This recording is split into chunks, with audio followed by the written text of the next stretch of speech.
Welcome to the JBS News Update. I'm Ron Jacobsohn, sitting in for Tisha Bader. Tel Avivians woke up Wednesday morning to yet another terror attack by a Palestinian who got on a number 40 bus at 7:30 a.m. and started stabbing everyone inside. The driver, Herzel Biton, was the attacker's first victim. Biton tried to battle him until he collapsed.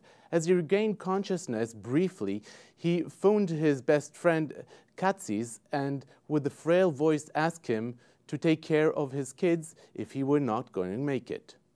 The terrorist was able to stab a total of 21 people before police shot him in his leg as he was fleeing the scene. 4 of the victims, including the bus driver, are still in critical condition. At last night's State of the Union address, President Barack Obama mainly talked about domestic issues, mentioning Israel only once when he talked about Iran. We have a chance to negotiate a comprehensive agreement that prevents a nuclear-armed Iran, secures America and our allies, including Israel, while avoiding yet another Middle East conflict. There are no guarantees that negotiations will succeed. And I keep all options on the table to prevent a nuclear Iran. But new sanctions passed by this Congress at this moment in time will all but guarantee that diplomacy fails, alienating America from its allies, making it harder to maintain sanctions, and ensuring that Iran starts up its nuclear program again. It doesn't make sense. And that's why I will veto any new sanctions bill that threatens to undo this progress. By the way, this was the first time in history that the president's speech was released to the public on the White House website before the State of the Union address commenced. In the past, it was only the media who were allowed an advance copy of the address. Israeli President Rivlin has announced he will be attending the United Nations Holocaust Remembrance Day on January 27th. Rivlin will address the Special Assembly at the UN and also meet with UN Secretary General Ban Ki-moon. Among the other highlights of Rivlin's visit to New York will be laying a wreath at the 9/11 Memorial, addressing African American, Hispanic and Jewish community leaders, and a brief visit to West Point. This is President Rivlin's first official visit to the United States since he assumed office last year. The America-Israel Friendship League has announced the promotion of Daniela Rylov to the league's next executive director. Rylov has been part of the AIFL staff for the past 3 years, most recently in the position of assistant executive director.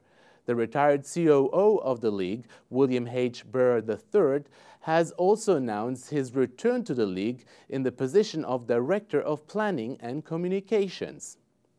More than 150 students from 33 campuses from coast to coast will arrive later this week in Los Angeles for the inaugural Michelanu National Conference of the Israel-American Council.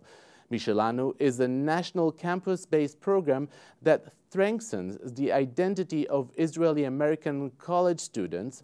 The conference, which is themed Meet Your Past, Shape Your Future, will be aimed at nurturing Israeli-American college students' emerging cultural and national identity and supporting Israeli-American campus leaders, especially in the face of critical challenges at colleges around the world. Although Purim is not starting until the first week of March, it seems the frenzy to get the perfect costume is already in full swing.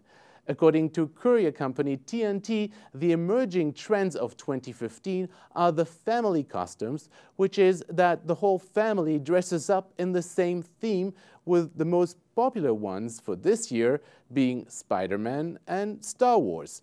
Among the most popular kids' costumes are some returning favorites. For boys, Prince Charming, Superman, Captain America, and Super Mario. And for the girls, Elsa from Frozen, Belle from Beauty and the Beast, Lady Liberty, and Marie Antoinette. And before we go, here are some program highlights for tonight on JBS and jbstv.org. At 9 p.m. Eastern, Mark Golub sits down with Jonathan Ornstein, who runs the JCC in Krakow, Poland, on L'chaim, followed by an exclusive documentary on the resurgence of Jewish life in modern-day Poland. And that wraps another edition of the JBS News Update. I'm Ron Jacobsohn.